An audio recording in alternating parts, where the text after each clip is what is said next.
Bonjour à tous et bienvenue dans cette vidéo de formation sur le module du journal de bord dans Adileos Mobile Professionnel. Si vous voyez cette vidéo, vous avez sûrement déjà visionné la vidéo de présentation ainsi que la vidéo de mise en place pour Adileos Mobile Pro. On va alors se connecter et on atterrit sur cette première page du journal de bord. Ici, sur la pastille tout à gauche, on peut alors sélectionner le module dans lequel on souhaite se trouver ou se déconnecter. Aujourd'hui, nous allons donc rester dans le module journal de bord. Ici, comme sur la version PC, nous pouvons sélectionner la date. Par défaut, on sera sur la date du jour. Ici, nous avons les premières infos, comme sur la version PC, c'est-à-dire les activités du jour ou les visites. Dans cette parenthèse, vous voyez deux chiffres. Le premier chiffre à gauche dans la parenthèse correspond aux personnes qui sont rajoutées à cette activité. Le deuxième chiffre à droite de la parenthèse correspond aux personnes en file d'attente. Nous pouvons ensuite cliquer sur l'activité pour voir les personnes inscrites.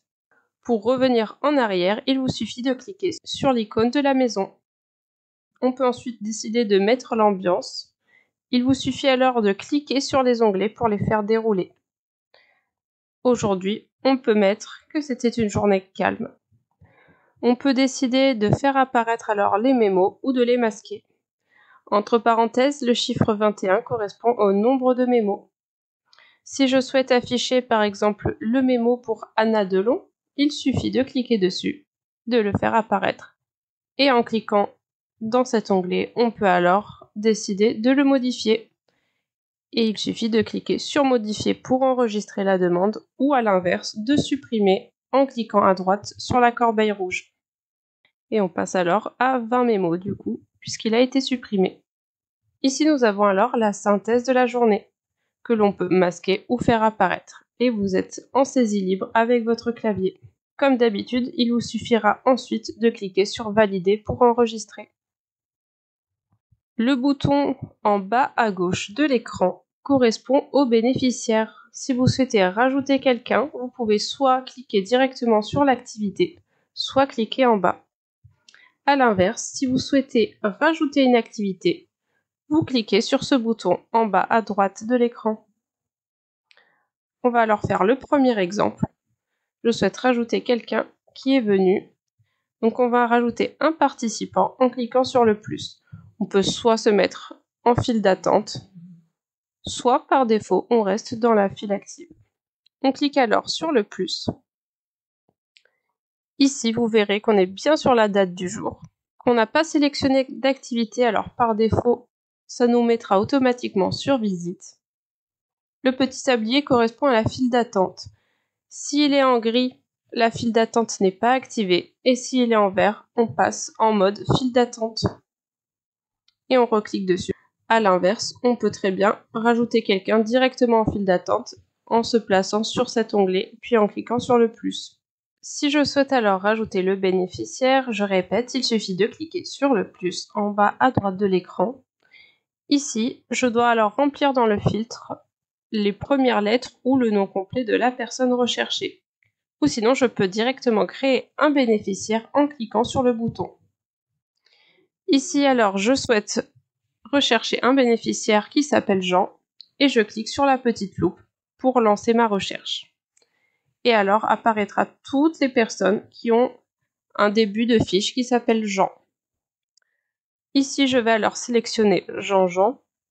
Je vais aussi sélectionner Jean Blabla et je clique sur valider. Les deux personnes sont alors rajoutées en visite au sein de la structure. Ici, plusieurs informations. Si vous voyez le petit icône du bonhomme en vert, cela signifie qu'un code couleur a été mis sur sa fiche de suivi. Pour la fiche de Jean-Jean, on peut remarquer qu'il y a plusieurs logos. La petite maison indique qu'il est hébergé. Et à l'inverse, la petite enveloppe signifie qu'il a une domiciliation en cours. Ici, plusieurs options sont possibles. Je peux décider de cliquer sur Jean-Jean. Et alors, je peux soit ici rajouter un mémo en cliquant sur cette bulle. Je peux aussi cocher les activités proposées. Donc il a fait une visite, mais je souhaite aussi cocher sur visite plus repas et je clique sur valider. Vous pouvez également faire de la distribution de produits en cliquant ici sur accès produits et ici vous indiquez le nombre de produits que vous lui avez donné. Et bien sûr, on clique sur valider. On pourra alors retrouver sur la date du jour tous les produits qui ont été distribués. Ici, on voit que pour Jean-Jean, un total de 5 produits ont été distribués. Et il suffit alors d'aller sur sa fiche si on veut en retrouver le détail. Enfin, on revient sur sa fiche du journal de bord et on peut y laisser également un commentaire. Dans la partie file d'attente, maintenant que nous avons rajouté des bénéficiaires, on peut alors voir depuis combien de temps la personne est en file d'attente. Et ici, nous avons ces 3 petits points. On clique alors dessus et ça nous permet alors d'avoir plusieurs options. Soit nous pouvons valider la participation ou bien replanifier le lendemain pour sa file d'attente, replanifier dans 7 jours, changer la date du jour ou bien le supprimer de la file d'attente. Pour retourner au menu, on clique sur la maison et on revient sur cette page. Maintenant, je décide de rajouter une activité. On clique donc en bas à droite et je clique sur le plus, comme pour l'ajout d'un bénéficiaire.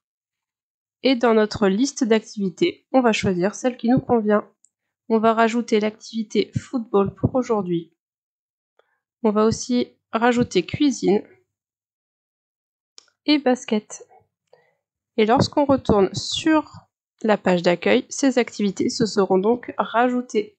Maintenant que les activités ont été rajoutées, plusieurs méthodes s'offrent à vous pour rajouter un bénéficiaire à une activité.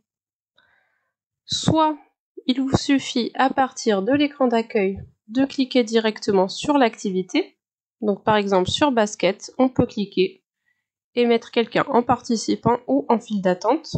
Soit alors, deuxième méthode, on clique ici sur le bouton activité et on peut sélectionner l'activité concernée. Donc par exemple football et on atterrit également sur cette même page. Lorsque vous êtes sur l'ajout d'un bénéficiaire sur une activité, par défaut, Adileos va vous proposer les personnes qui sont inscrites en tant que visiteurs.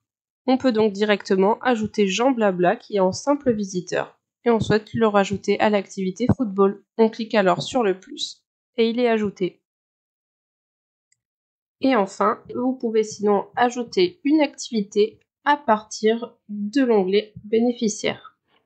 Par exemple, on clique sur le bouton bénéficiaire sur les personnes qui ont été rajoutées à ce jour. Donc par exemple, pour Henri Jacques, on clique dessus et ici, je peux cocher les activités sur lesquelles je souhaite l'inscrire, comme nous avons vu tout à l'heure. N'oubliez pas de cliquer sur valider.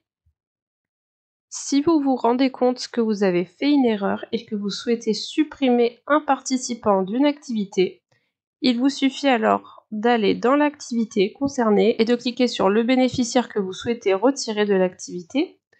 On atterrit alors sur la page où on peut cocher et décocher les activités. Par exemple, je souhaite l'enlever de l'activité football. Il me suffit alors juste de décocher cette case et de cliquer sur valider.